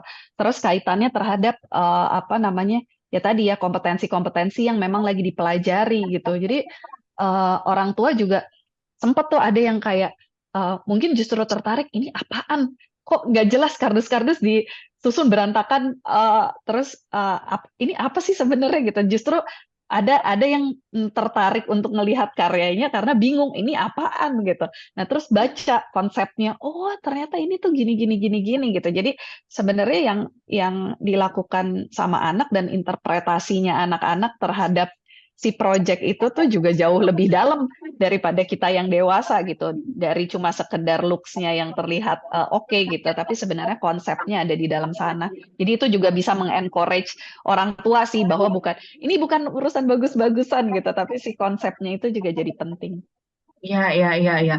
Bayang sih. Jadi maksudnya si prosesnya itu akhirnya juga di-show gitu ya. Maksudnya dijelaskan ke orang tua sehingga orang tua tuh juga tahu, oh ini tuh ternyata ini gitu, sehingga hal yang mungkin menurut kita simple sederhana ternyata menarik karena di belakangnya tuh udah cerita gitu ya tentang bagaimana anak ini membuat proyeknya. Baik, mungkin aku akan buka kesempatan untuk menanya yang mau langsung open mic. Di sini udah ada Kak Eka Rahmawati. Silakan Kak Eka kalau mau bertanya langsung ke Kak Inka atau Bunda Muti. Halo, makasih Mbak kesempatannya. Aku mau nanya sama Kak Inka sih. Tadi sebenarnya udah di-spill lah beberapa jawabannya gitu lah ya. Tapi mungkin aku pengen coba dielaborate lagi gitu. Karena aku harapannya pasti kita semua pengennya kurikulum dan juga praktek-praktek sustainability ini nggak cuma di sekolah-sekolah tertentu aja, misalnya di sekolah swasta gitu, tapi di sekolah negeri pun juga kayak gitu. Nah, mungkin ada nggak sih Mbak kayak apa ya praktek-praktek yang bisa diterapin sama sekolah-sekolah apapun itu gitu ya.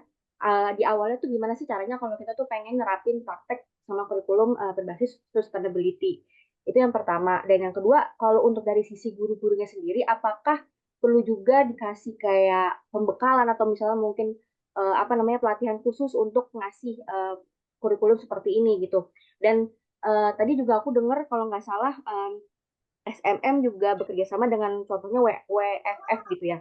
Nah, kalau misalnya sekolah juga pengen berkolaborasi gitu ya sama NGO lingkungan, itu apa sih yang perlu dipersiapkan sama sekolah gitu?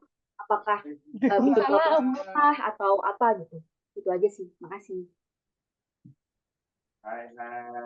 Oke, Thank you, Mbak Kak Eka. Inka ya. Silahkan Kak Inka. Iya, makasih ya Bu Eka Rahmawati pertanyaannya. Seru banget. Ya pastinya kita tujuannya sebenarnya kalau di SMM juga kan pemerataan pendidikan ya Bu. Jadi pengennya memang semua anak dapat pembelajaran dan dengan cara kita juga memberikan contoh nih kalau di SMM tuh seperti ini gitu ya dan memberikan apa ya contoh juga ke sekolah-sekolah lain bahwa ini sebenarnya bisa dilakukan gitu. Nah jadi kalau di SMM sendiri kita selalu idenya atau visinya memang ke sana gitu. Nah kalau tadi pertanyaannya menarik banget, apakah guru tuh perlu pembekalan? Itu justru yang pertama ya. Kita belajar dari rumah aja gitu ya, kayak kita kan guru pertamanya anak-anak gitu ya, sebagai ibu sebenarnya gitu. Nah kalau saat ini terutama untuk generasi anak-anak kita sekarang, masih mungkin nggak sih Bu dinasehatin gitu? Aku kayaknya nggak bisa deh anakku tuh dinasehatinnya dengan instruksi gitu ya kayak kamu nggak boleh bolos gitu misalnya ya. Kayaknya nggak gitu, tapi aku mencontohkan dengan cara aku kerja juga semangat gitu. Lu sekolah juga harapannya anak-anakku tuh sekolah tuh semangat gitu ya, riang dan melakukan hal-hal yang dia senangi gitu. Oleh karena itu aku juga ke kantor juga harus happy gitu ya dan kemudian anak-anak tuh ngelihat aku berdaya. Nah, guru juga kan kayak gitu ya. Jadi emang harus mulainya juga dari rumah sama ibu gitu ya dan bapak ya di sekolah juga tentunya guru-gurunya harus punya ter-equip dengan itu karena percuma tadi ngasih tahu anak-anak untuk matiin lampu kalau udah selesai kegiatan belajar mengajar kalau gurunya aja main tinggal gitu ya atau kalau gurunya aja nggak matiin keran selesai wudhu gitu sama aja kan jadi emang pertama-tama sih sebenarnya emang harus dikuatkan dari sekolahnya yang aku tahu di sekolah negeri harusnya udah ada tapi mungkin bergilir dan belum semua sekolah dan mungkin ada tahapannya gitu ya tapi semacam bimbingan teknis itu tuh kayaknya dari Dikbud juga udah apa namanya sering diadakan dan sekolah tinggal ikut dan daftar seharusnya tapi mungkin nanti bisa ditanyain ke sekolahnya apa namanya anak ibu gitu ya kalau memang ada yang di sekolah negeri apakah sudah mengikuti si pelatihan-pelatihan itu karena sebenarnya harusnya sih udah ada pun dari dinas atau dari apa namanya dari Dikbudnya belum ada misalnya pelatihan-pelatihan tersebut untuk sekolah kerja sama-sama NGO tadi Bu seperti saya bilang di depan itu tuh sebenarnya semuanya membuka tangan sih Bu yang pengalaman kita ya gitu yang penting sekolahnya tuh mau sih nah jadi kalau misalnya angle-nya tadi itu karena visi misi besarnya para NGO terutama aktivis lingkungan ini kan jangka panjang. Sama kayak kita pendidikan tuh jangka panjang kan. Anak-anak kita tuh kan maunya ya dia hidup tuh juga nggak hanya untuk diri sendiri tapi untuk lingkungannya dan orang lain gitu ya. Nah itu sebenarnya value-nya udah sama. Jadi yang saya rasain sih nggak pernah ada yang nolak gitu.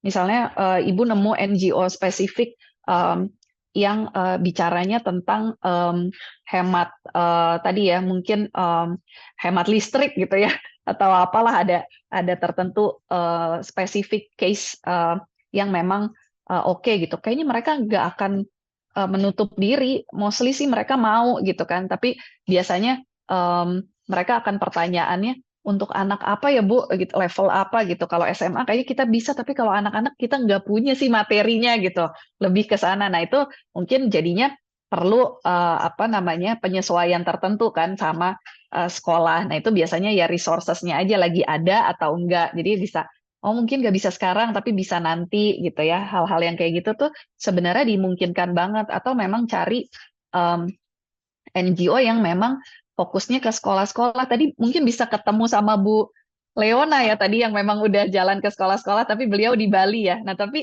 orang-orang kayak Bu Leona ini tuh banyak gitu dan caranya kita menemukan emang tadi jangan-jangan ada di antara orang tua di kelasnya Bu Eka gitu ya yang memang punya apa namanya expertise di sana. Tapi kalaupun enggak dicari sebenarnya juga banyak. Itu kalaupun inisiatifnya nggak ada dari sekolahnya, terus udah di feedback juga susah ya, balik lagi itu mungkin perlu dari komite orang tua juga melakukan itu. Tapi betul Bu, memang pertama-tama tuh gurunya dulu gitu ya yang di equip, tapi nggak ada salahnya ditanyain memang ke sekolah sebenarnya udah ada kesiapan atau pembekalan apa untuk ke sana. Soalnya saya kan saya juga ngajar ya Bu itu tuh karena kalau di sosial media juga mungkin saya juga sering ngeliatin isu-isu lingkungan itu banyak juga sebenarnya sertifikasi yang gratis dan lain sebagainya untuk kami para guru yang memang mau apa namanya mengimplementasikan apa namanya kurikulum yang lebih banyak menyentuh tentang lingkungan itu udah lumayan banyak sebenarnya gitu. Jadi harusnya buat guru nggak ada kesulitan untuk resources karena tadi NGO sebenarnya pasti ngebuka. Yang kedua materi gratis tuh sebenarnya juga banyak. Tinggal ya kebijakan dari sekolahnya masing-masing yang mungkin itu di luar kuasa saya ya Bu kalau sekolah negeri. Tapi mungkin kalau kita sebagai ekosistem sebagai orang tua bisa memulai tuh percakapannya tadi sama kayak case sebelumnya gitu. Pak sekolah sebelah ada field trip ke sini atau anaknya tuh apa namanya melakukan project gini di kita enggak gitu ya. Itu mungkin dari percakapan kecil-kecil atau misalnya surat yang lebih resmi dan lain sebagainya itu juga harusnya bisa memantik sekolah untuk kemudian bergerak dan kalau bisa jangan Bu Eka sendiri gitu ya, tapi mungkin kelas 3A gitu ya, kalau semua parents-nya sama-sama rame-rame gitu, kemudian mengangkat isu yang itu, dan kalau jauh lebih banyak tadi dari komite sekolah bakal jauh lebih powerful lagi. Itu sih mungkin Bu Eka, semoga menjawab ya. Oke, terima kasih Kak Inka. Jadi semoga nih bisa menjadi inspirasi juga buat Kak Eka dan juga Bu Ibu dan teman-teman di sini ya. Kalau misalnya nanti sekolahnya mungkin mau berkolaborasi, itu mungkin mulainya bisa dari circle terdekat dulu. Dicek-cek dulu, siapa tahu orang tua murid tuh ada yang bekerja dekat dengan bidang ini, supaya nanti mungkin bisa menginisiat suatu ide di sekolah untuk sustainability. Nah, ini ada pertanyaan berikutnya nih Kak, dari Kak Sekar Prativi. Izin bertanya Kak, dalam kurikulum Merdeka ini kira-kira tema apa sih yang bisa menarik anak-anak SD untuk melakukan atau lebih peduli pada isu lingkungan tapi tanpa kalimat perintah gitu. Jadi anak tuh bisa tertarik sendiri tanpa paksaan atau perintah orang lain. Mengingat anak-anak masa kini tuh kadang tidak semua peduli dengan diri sendirinya, dan jika kita suruh pun mereka akan melakukannya setengah-setengah gitu. Mungkin nih tadi kan kalau Kak Inka juga sedikit ada menyinggung ya, berangkat dari anak. Nah, itu tuh gimana sih Kak prakteknya tuh di kelas? Apakah anak ditanya dulu atau seperti apa? Mungkin terus setelah itu saya ke Bunda Muti ini. Silakan Kak Inka. Mm-mm. Kalau apa namanya, kalau di kelas sebenarnya biasanya kita punya pertanyaan-pertanyaan pemantik sih. Jadi kalau mau membahas isu-isu tertentu, tapi di kurikulum Merdeka sebenarnya rancangan pembelajarannya biasanya semuanya sih udah kayak gitu ya. Jadi nggak hanya di SMM aja, harusnya di sekolah lain pun kalau emang menerapkan project base biasanya ada pertanyaan-pertanyaan kunci lah gitu ya, untuk kemudian ke anak tuh eh, bikin ada curiosity gitu ya, atau nanti kemudian berkembang jadi diskusi gitu. Nah, tapi kalau ya kalau di SMM sendiri kita biasanya eh, mulainya dari pelan-pelan ya, menanyakan hari ini gimana gitu ya. Terus kemudian nggak langsung ngomong lagi ada isu lingkungan apa nih di dekat rumah gitu ya. Nggak langsung kayak gitu tentunya. Itu di bridging dulu gitu. Tadi dari apa kabar dulu, orang tua gimana, rumah gimana, terus misalnya lagi mau di ujungnya tuh ngomongin tentang udara gitu ya, ada yang lagi batuk-batuk nggak hari ini gitu ya. Jadi tadi kayak kayak tantangan tuh juga bertahap. Nah, ini tuh sebenarnya kita dengan ngasih pertanyaan tuh ngasih tantangan sedikit-sedikit gitu ke anak-anak, dan itu kan nanti anak-anak juga ada yang beda-beda ya, ada yang langsung speak up, ada yang langsung nyerocos, ada yang diem-diem dulu tapi nanti baru ngomong gitu ya di akhir-akhir. Pasti beda-beda, dan di situ sebenarnya nanti diskusinya terjadi tuh kalau biasanya di SMM gitu. Itu pertama kayak iya nih Bu udah batuk, adek aku batuk udah 5 hari nih nggak sembuh-sembuh, jadi kita jadi nggak bisa tidur sama-sama gitu ya, atau jadinya aku tidurnya sama papa, adek sama mama gitu kan, biasanya curhat gitu ya, receh-receh, kecil-kecil, tapi sebenarnya bisa kemudian memantik ke pertanyaan berikutnya. Kira-kira batuk, ada lagi nggak yang batuk? Aku juga gitu kan, nanti satu-satu. Terus apa gimana kata dokter batuk-batuknya kenapa gitu? Nggak tahu Bu, nanti ada yang ngomong kayaknya virus datangnya dari mana sih? Gitu. Terus gitu ya, terus ngomongin skala yang naikin lagi sampai lebih gede. Nah, itu percakapan gitu tuh nggak cuma apa bisa dilakukan di sekolah sebenarnya. Kalau kita Bu itu lakukan sebenarnya apa ya? Ini salah satu part dari transfer value juga ya, atau nilai-nilai yang kita percaya sebagai orang tua ke anak. Tapi terjadinya tuh nggak pernah nggak usah di sesi formal terus kita kayak bener-bener ngomongin tentang ini gitu ya. Tapi kayak yang kecil-kecil aja, misalnya lagi nunggu.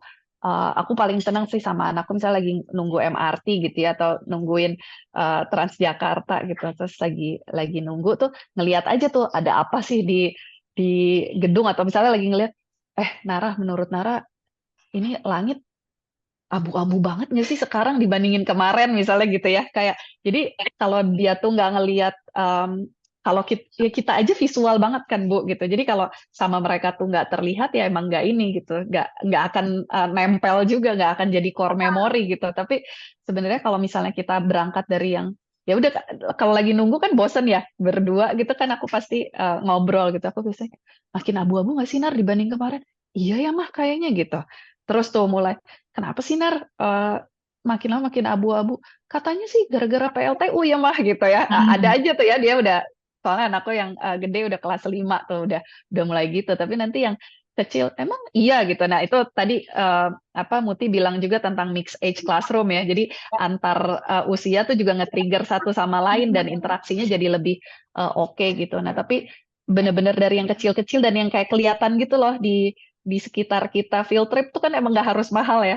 Field trip tuh yang emang kita sehari-hari jalanin aja, tapi kemudian tadi menimbulkan kepedulian juga nih, karena kita ngomongin lingkungan, si kompetensi kepedulian ini jadi penting. Peduli itu jadi penting banget, dan peduli itu dari melihat yang emang dekat sama kita gitu. Nah itu tadi aku contoh aja sih, kalau misalnya kayak kok kayak langitnya makin abu-abu, atau kayak misalnya lagi ngelewatin sungai gitu ya, terus kayaknya kenapa sih bau, terus itu bahkan bukan aku yang komen gitu kan, pasti anak-anak komen bau banget sih, kenapa sih nggak bisa kayak yang sungai yang di sana, kayaknya nggak sebau ini gitu ya, apa sih yang dia lakukan, terus kan abis itu bisa makin ini ya, tapi kayaknya kalau yang di sana tuh emang disaring-saring deh gitu, atau yang di sana tuh kayaknya warganya lebih rajin ngambilin dan lain sebagainya, terus jadi lead tuh bisa aja tuh kalau conversationnya anak-anak aku kayak jadi inisiatif. Terus kenapa nggak satu RT kemudian misahin sampah-sampahnya dan lain sebagainya gitu ya? Ya nggak bisa. Ini ada yang nggak mau. Kalau dia nggak mau, jadi gimana? Oh, isunya jadi kemana-mana gitu. Dari hal kecil aja. Tapi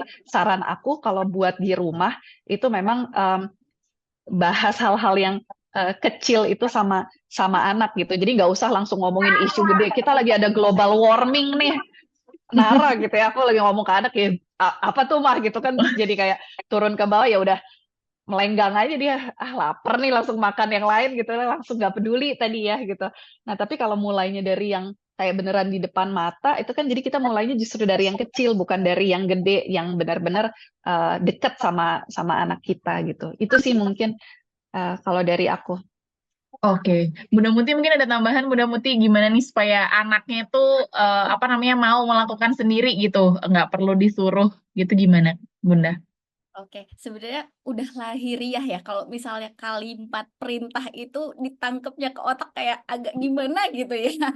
Jadi kalau misalnya pribadi saya sendiri, sebenarnya udah setuju banget nih sama Mbak Inka ya. Jadi ditematik dulu dengan pertanyaan-pertanyaan kalau anak itu lebih happy kalau dikerjakan bersama-sama. Jadi bukan cuman ayo buang sampah, enggak.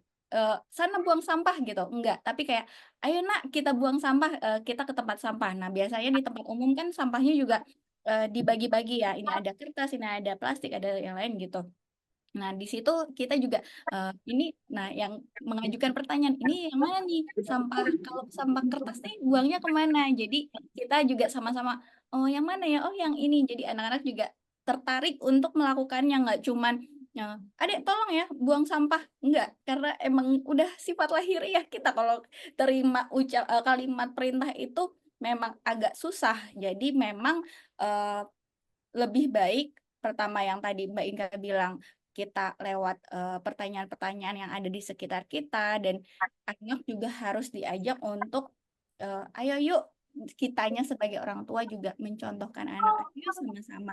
Jadi kayak jangan cuman bilang anak yang males aja nih, tapi orang tua juga nggak boleh males untuk membersamai anak, karena kita juga sebagai orang tua juga harus sama-sama belajar, bukan cuma yang harus belajar, tapi orang tua juga harus belajar sesuai perkembangan zamannya gitu.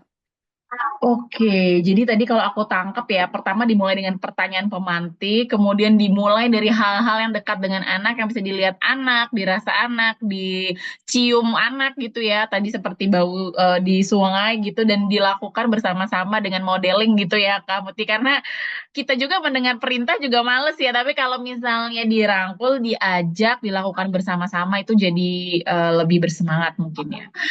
Baik, mungkin nih karena udah di penghujung waktu ya, kita akhiri dulu sesinya, tapi nanti dulu karena nanti ada pengumuman pemenang. Tapi sebelumnya boleh kita foto bersama dulu ya, Kak Inka, Bunda Muti, dan juga Bu Ibu teman-teman semua. Mungkin yang mau di open kameranya boleh. Kita akan dokumentasikan. Baik, silakan kakak-kakak yang mau open cam. Nah, kita akan foto. Oke, ada lagi kah? Baik, saya dokumentasikan ya. 1, 2, 3. Oh, ada sekarang. 1, 2, 3. Oke, sebentar.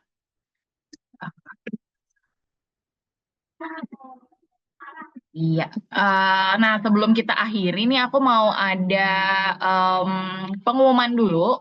Untuk ibu teman-teman yang mau ikut tantangan ulasan buku dari Ibu-Ibu Book Club terkait iklim dan transisi energi, boleh banget ikutan. Ini masih ada sampai bulan Oktober, di mana kita akan memilih pemenangnya setiap bulan. Jadi teman-teman bisa mengulas buku, boleh bebas dari genre dan kategori usia apapun. Misalnya buku anak juga boleh dikaitkan dengan isu iklim, keberlanjutan, dan transisi energi. Nah, hadiahnya apa? Jadi kita akan pilih 2 orang pemenang setiap bulannya, satu untuk kategori foto atau karusel, satu untuk kategori reels.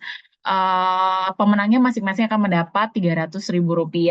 Nah, ini teman-teman bisa melihat syarat dan ketentuannya. Jadi ulasan merupakan post pada feed Instagram, kemudian bisa berupa foto tunggal, karusel ataupun video reels, bisa ditulis dalam bahasa Indonesia maupun bahasa Inggris. Boleh lebih dari satu ulasan ya, Bu Ibu teman-teman. Jadi kalau misalnya baca bukunya banyak, ya udah diulasnya juga lebih banyak. Jangan lupa tag akun BBB Book Club, terus mencantumkan hashtag Bu Ibu baca buku climate dan hashtag Climate Literacy for Mothers dan juga hashtag tantangan ulasan BBB CLM.